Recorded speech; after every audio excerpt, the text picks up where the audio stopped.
Hey, listeners. Welcome back to Your Mother Ate My Dog, the podcast.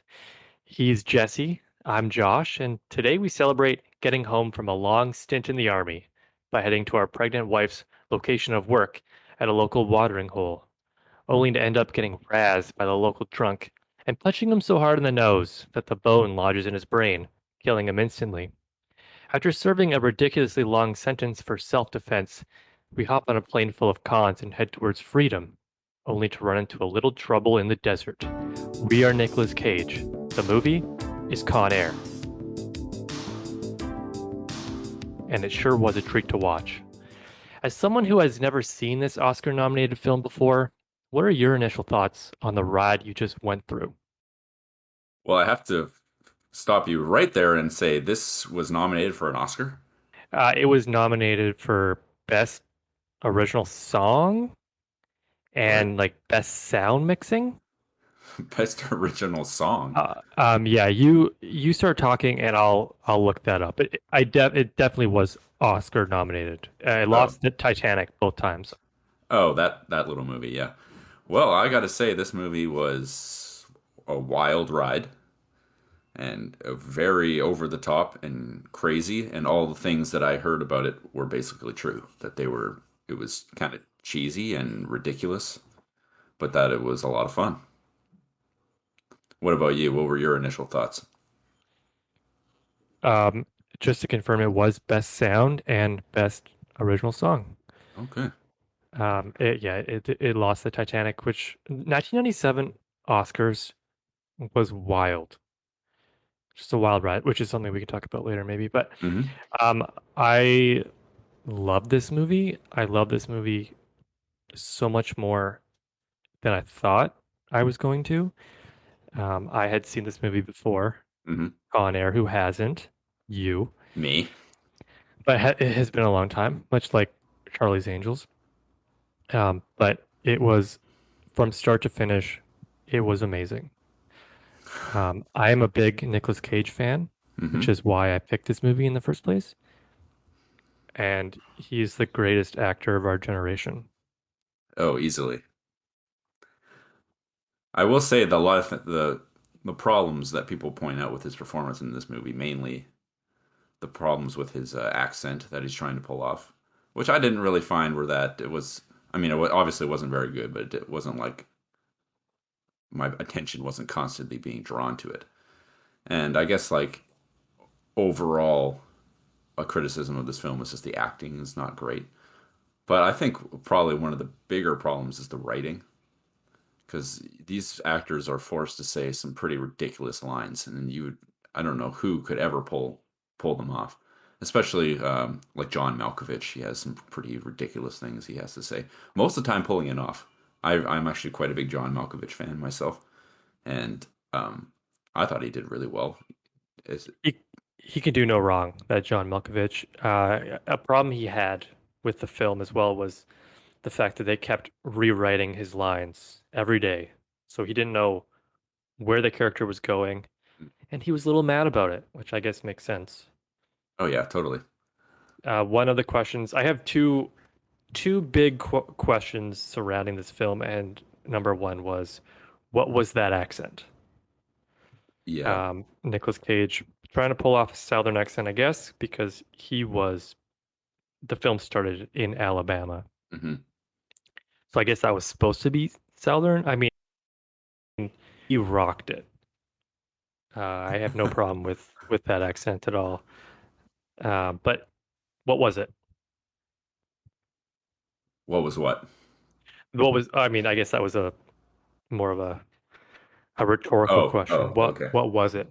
You know, who knows? Yeah. So that was a 2 hour runtime, Yes, it basically. was. A little bit less. Hmm. Action packed from start to finish. There Oh. were no. We watched a few movies where like there were some lull parts where like you get on your phone. Maybe you go to your Mother Ate My Dog Pod Instagram page and take a look through there. But this movie had very few of those. That is true. I will say this movie for me suffered a little bit from my experience in theaters. to watching Return of the King, Lord of the Rings, was that it felt like there was like five endings, and you're like, oh, okay, it's over now, and it's like, oh no, we're still going.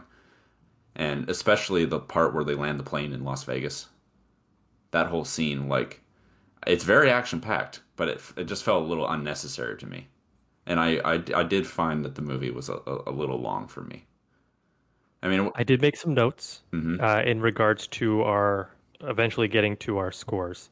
Uh, the ending, I had a lot more written for that one than any other part. Oh yeah, So I'm on the same page for sure. okay. Um, yeah, but that you are right though. It was I wasn't like bored at any point. Every part was interesting and also quite over the top. And I don't know, it was definitely attention grabbing throughout. How is this movie on Disney Plus? That's how I watched it. There are a lot of moments Oh yes, that you might be like, oh, I'm surprised they didn't.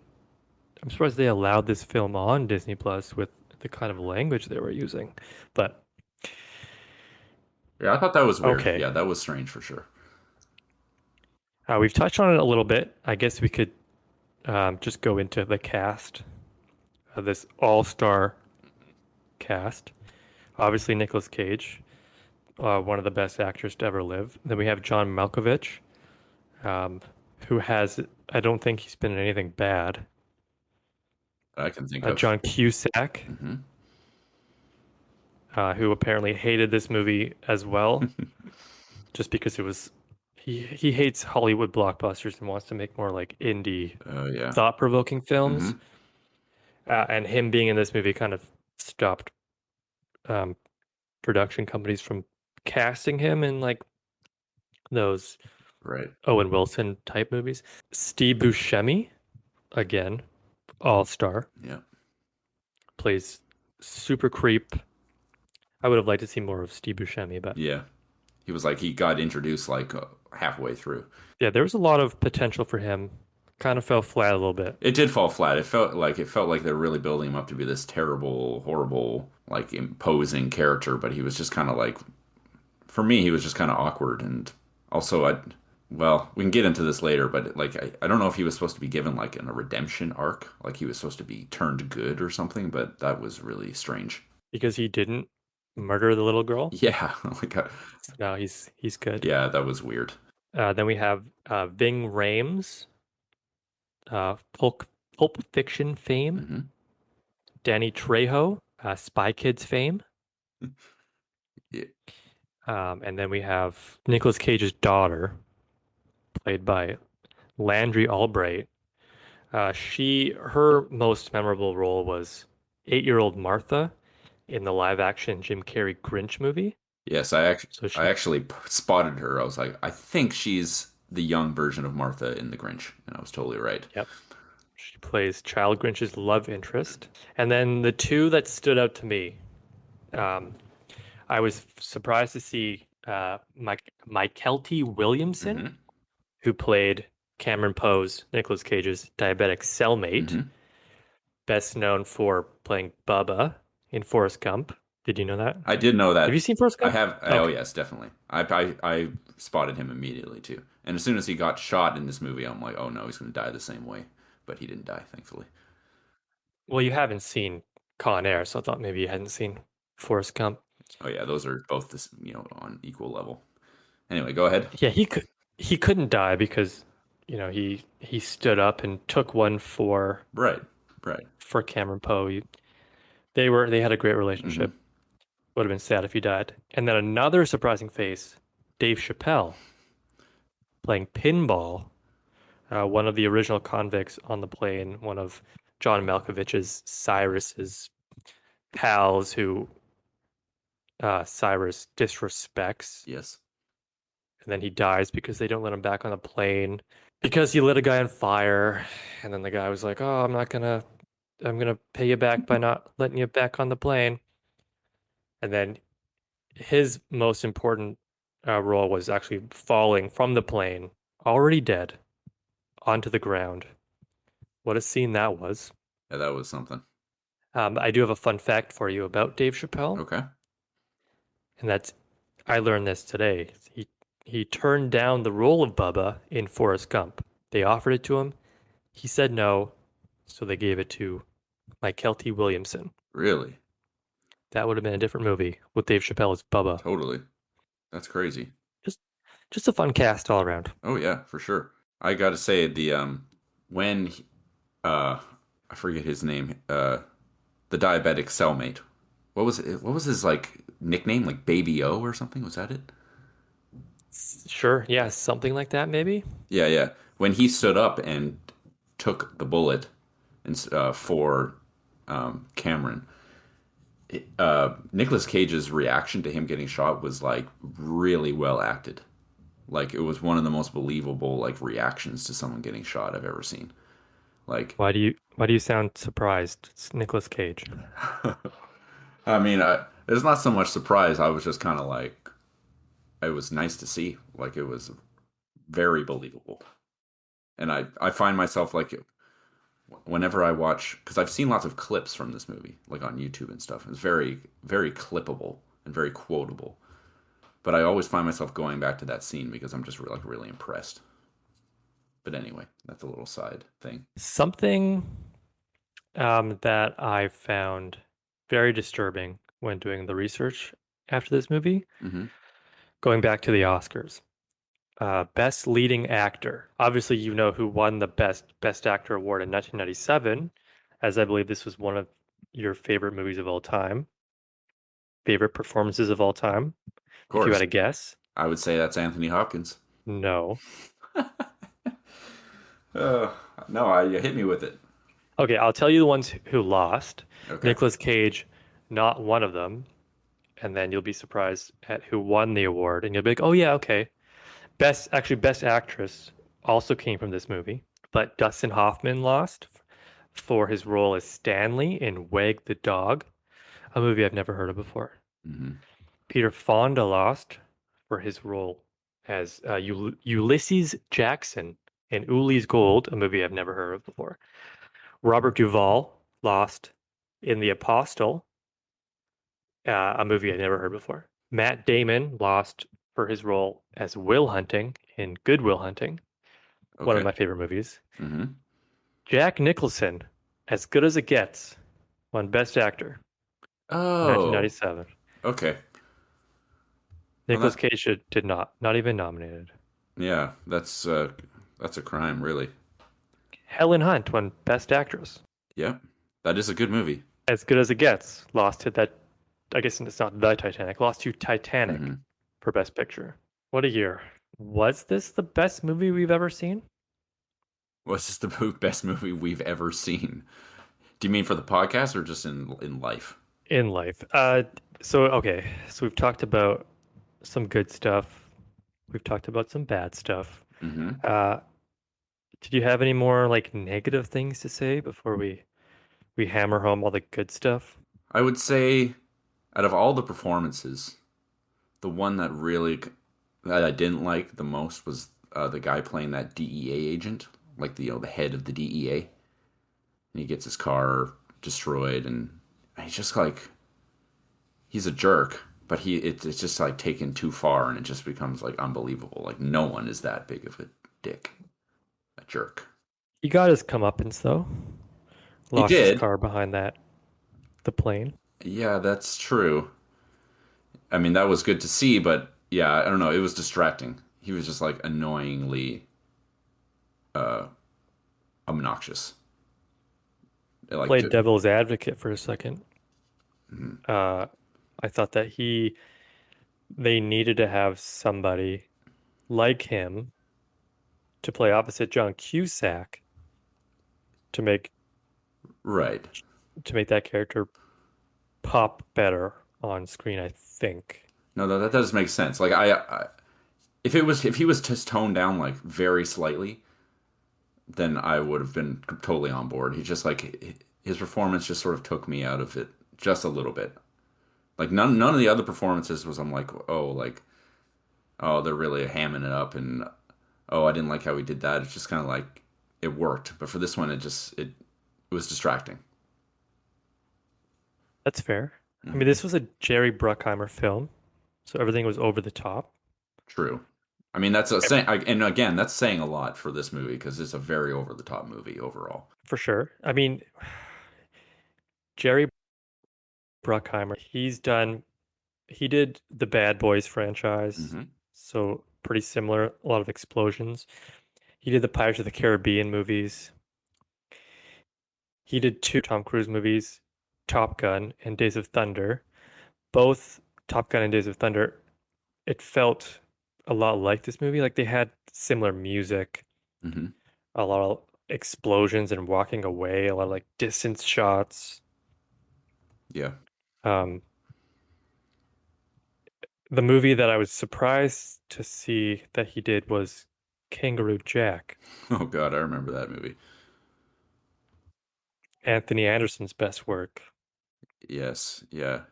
As opposed to, yeah. What was he in that movie? Like something Malibu. What was he that movie that he was in? Never. Oh, I think I know what you're talking about, Anyway. but Kangaroo Malibu, maybe the Sequel. sequel. Yeah. It just Con Air was like a pretty it fit into the mold Hmm. of what he was known for in the late 80s, early 90s. I guess this is more late Hmm. 90s, but and it made a lot of money. It made a lot of money. People love this kind of stuff. Totally. It is very entertaining. Oscar nominated. Oscar nominated. That's right.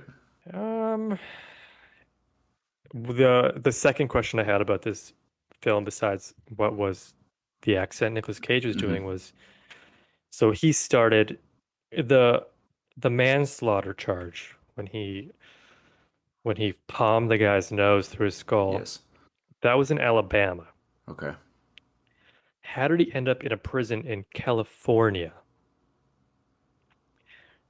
There should have been, you know, it's he like maximum security, sure, but you think he would have ended up east, Uh, not California? The answer to that question obviously is uh, it was more convenient for the film if he ended up in California, so they could do all that like Vegas stuff, all that right. deserty. Hmm. So that makes sense. But script wise, I mean, a little bit of a plot hole. I guess. I mean, this movie wasn't totally like perfect with its plot. I mean, there was plenty of times where it's like, well, that was kind of, I don't know. I found plenty of problems with the plot. I never once thought about that though.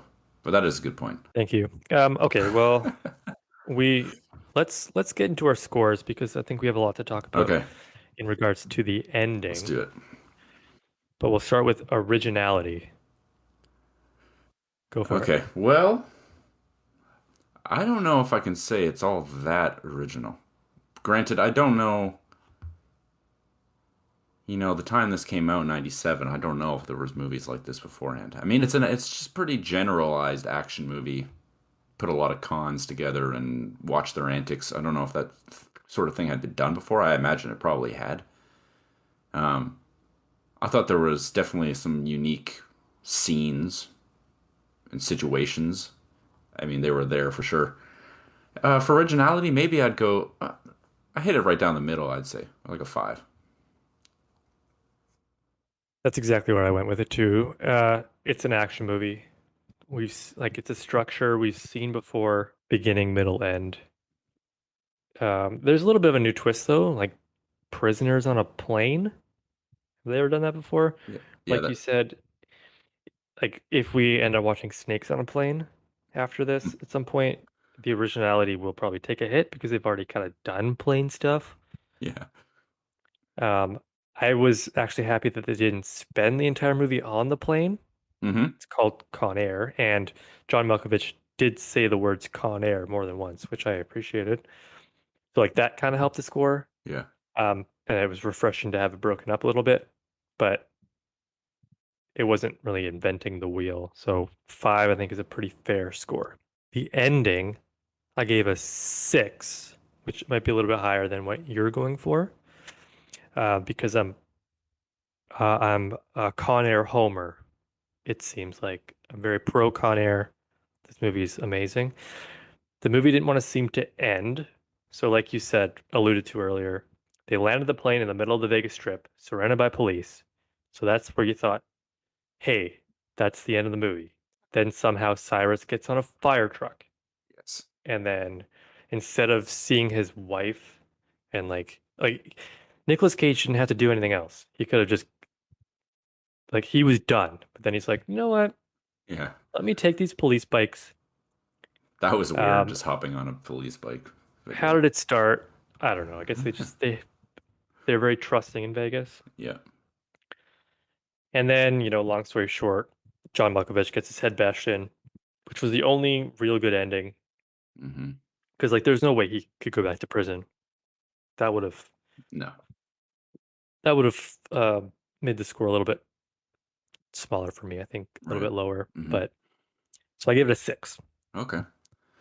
For me, yeah, it just felt like I don't know what the feeling like how I got this feeling with the movie, but it felt like by the time they had gotten to that airstrip like, in the middle of nowhere, like in the desert, that this movie had gone on for the length of a normal movie, that a movie that it should have. Like I was like, okay, we're coming to the end.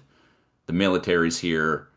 Everyone, all the characters are here. This is bound to be either the ending or very close to the ending. And then they all get on the plane again, and then they land in Vegas. I'm like, okay, they've landed in Vegas. That's got to be the end. It's like, okay, no, now we're on a car, we're in a car chase. It's like, really? And it just didn't feel. It just felt like he just like, well, let's put more action in.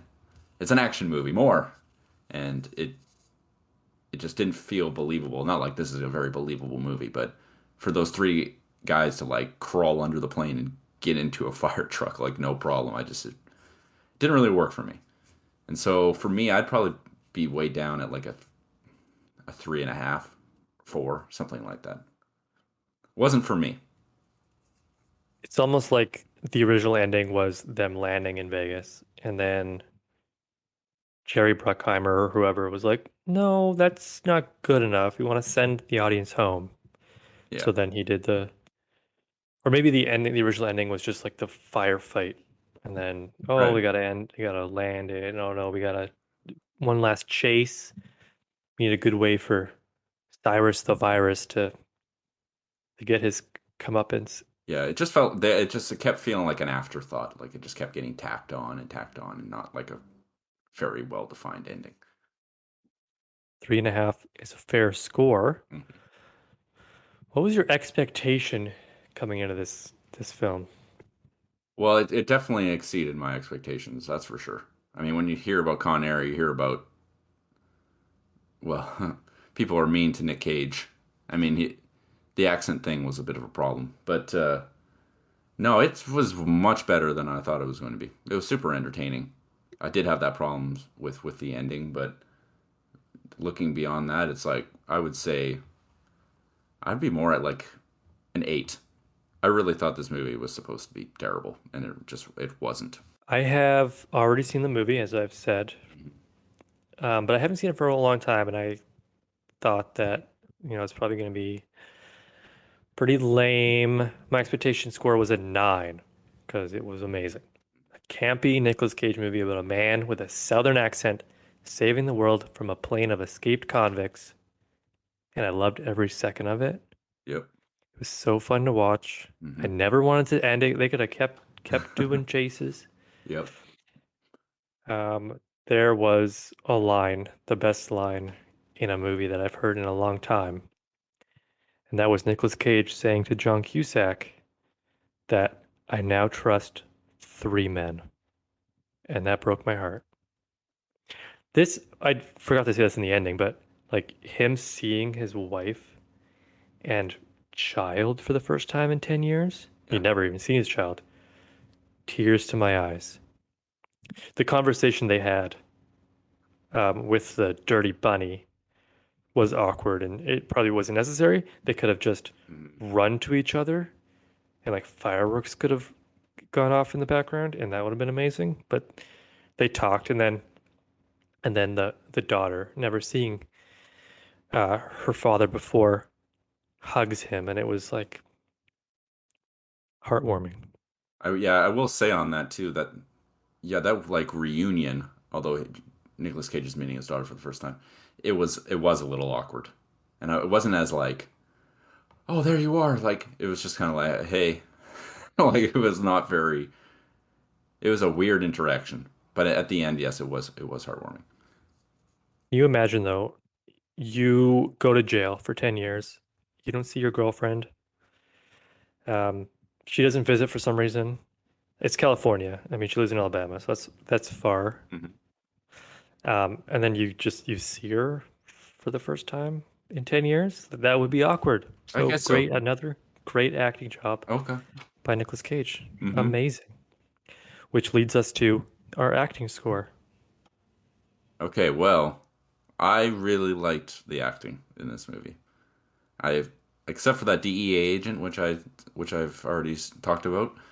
I just thought that yes, the performances were over the top, but it was an over the top movie, and they just really worked. And also the cons for me, like the cons, were all very unique from each other, and they didn't sort of all meld into one for me. Like they each had their own attributes, and like they stood out from one another, and I think that was just a testament to the performances of those actors separately.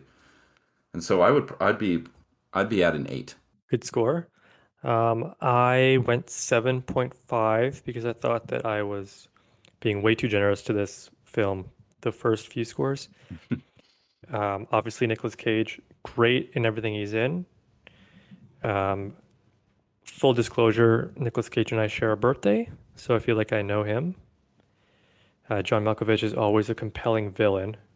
Totally. And like you said, like the B characters, they were all so well done. Hmm. You hated the DEA agent. I hated the wife. The wife might have been the one unconvincing actor in this whole thing, Mm. but thankfully she was only in it briefly. Yeah.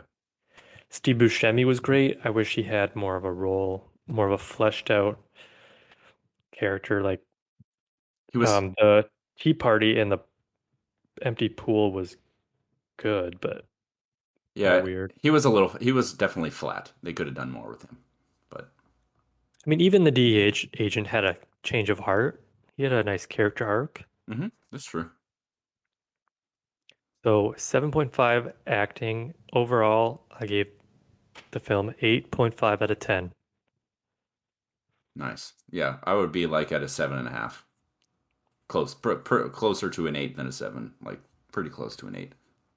Easily the best movie that we've seen on this podcast so far, episode 6. Um, we're kind of we're seeing a lot of over the top movies. Yes. Maybe we're just in a mood, but I'm sure the next one that you're gonna pick out is more down to earth. Maybe they don't even leave the ground in it, but 8.5 out of 10, Con Air, best movie I've ever seen. Yeah. Well, I am happy to drop some hints for our next movie that aren't your misleading hints from last week, which I'm not even sure made it into the podcast. No, they didn't. But now I'll have to explain that. So I wanted to see Memento. I need to watch that just on my own, but uh, Jesse had already seen it, so And that's it was tough. It was tough.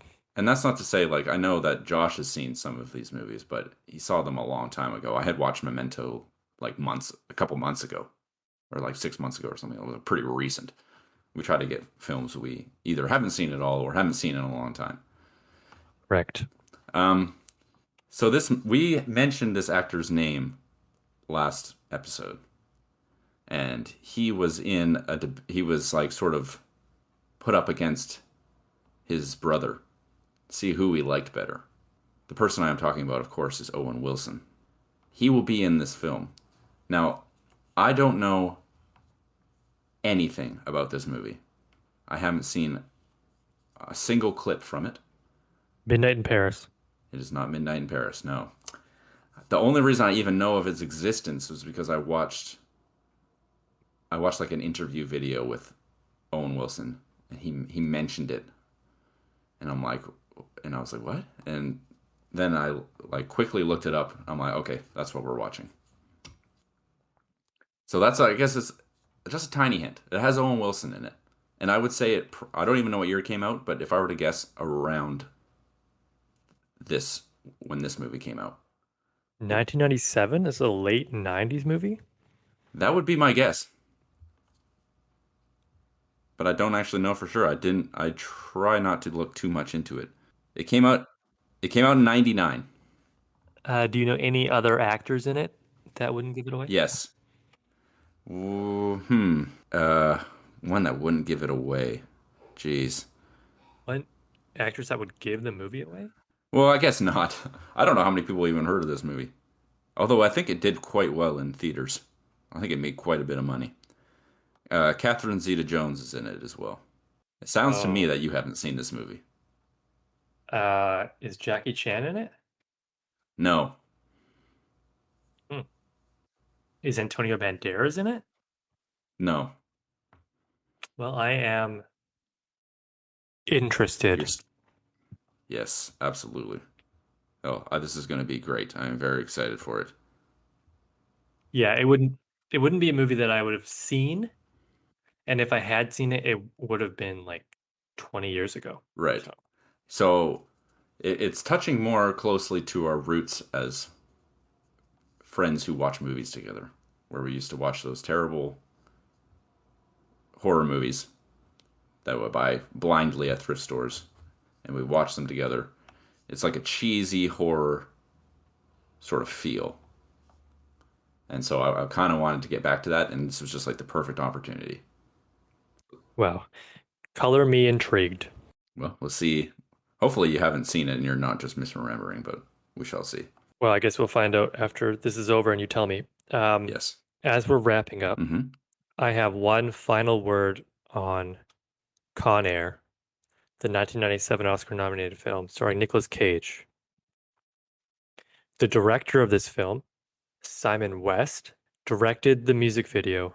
His one of his first jobs he ever had. The music video for Rick Astley's mega hit, Never Gonna Give You Up. Somehow that led to this Well, I mean, Con that's Air. such a timeless classic that it makes perfect sense to me. Even though in 1997 it it was not the hit that it was today. I don't think anybody That's probably true. knew about it as well as they know now. I, But that's the last word I love it. on Con Air. Okay, well, again, I didn't write anything. I don't have an ending, so Okay. just gonna have to wrap this up like we normally do. All right. Excited for Owen Wilson and hopefully Luke's in it as well. I don't think that he is. I'm not gonna lie to you. Liam Neeson is in it also. Wow, I hope he has an accent. He he Much might. much better than Nicolas Cage's. Yeah. All right, Jesse. Well, thank you so much for doing this. Oh, you're quite welcome. Um, episode 6, Con Air. Just a wonderful time. We always have. Totally. Thank you so much for listening, everybody, and liking our stuff and sharing it if you can. Be nice. Please check out our Instagram, as mentioned before. Yeah, we got little Yeah, clips from every episode. I think soon we'll be having a little bit more variety in material on our page, so look out for that. sure. Look out for Mm-hmm. everything. Great. I'm excited. Oh yeah. Okay, well, on that note, goodbye. Bye.